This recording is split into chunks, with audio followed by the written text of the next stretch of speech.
Location within environmental discourses.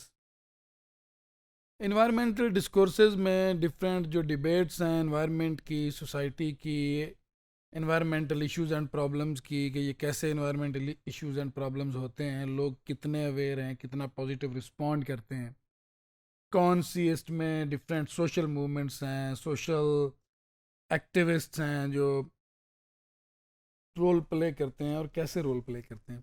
इन सारी चीज़ों में ये जानना ज़रूरी है कि ये जो लोकेशन है, कि किस चीज़ की लोकेशन है, इन्वायरमेंटल जस्टिस की थ्योरी जो है वो कहाँ पे है और बाकी थ्योरीज कहाँ पे हैं, उनकी क्या इम्पोर्टेंस है और कहाँ वो फॉल होती हैं इन सब डिबेट्स में। Environmental discourses set the terms with which the environment and environmental problems can be thought. के environmental discourses में ये जानने की ट्राई की जाती है कि environmental problems कहाँ पे हैं और कैसे रोल प्ले करनी है.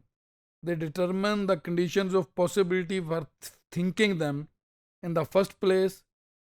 They normalize and authorize particular kind of knowledge and experience about the environment. जो different waves हैं, different organizations हैं, movements हैं, social activists हैं, जो रोल प्ले कर रहे हैं, अकॉर्डिंगली उनके डिफरेंट एक्सपीरियंस हैं और डिफरेंट उनकी एक्सप्लेनेशंस हैं.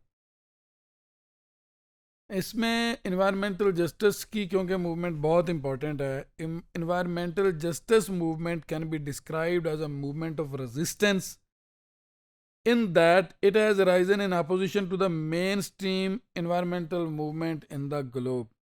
जो environmental justice की movement है, that is little bit different from the mainstream movements. In terms of the mainstream environmental movements and their explanations that are specifically with the popular one, how much are the important the environmental issues and problems, how much is the level of environment, level of the awareness, what are the causes, what are the consequences, what are the solutions.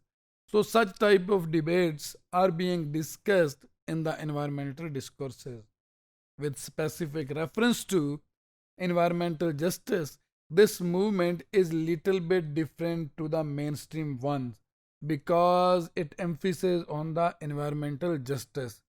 Environmental justice कैसे है कि society में जो ताकतवर लोग हैं जिनका maximum resources पे कंट्रोल है, और अगर इन्वायरमेंटल डिग्रेडेशन की बात करें, जो मैक्सिमम डिग्रेड करते हैं इन्वायरमेंट को, डिप्लेशन करते हैं, इन्वायरमेंट को हार्म पहुंचाते हैं, वो जस्ट गेन लेते हैं और उसकी जो हार्म का विक्टिम बनते हैं वो पुअर स्ट्रेटा ऑफ सोसाइटी बनता है.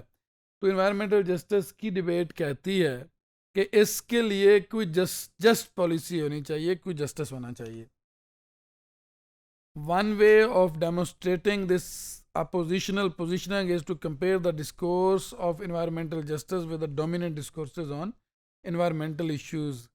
तो जब भी location with in environmental discourses की बात होती है तो वहाँ इन्वायरमेंटल डिस्कोर्सेज की जो मॉडर्निटी की थ्योरीज हैं और पॉपुलर थ्योरीज हैं, मूवमेंट्स हैं, जितनी भी हैं, वो इंटरडिपेंडेंट इन नेचर हैं, सिमिलर इन नेचर हैं, एक दूसरे से मिलती जुलती हैं.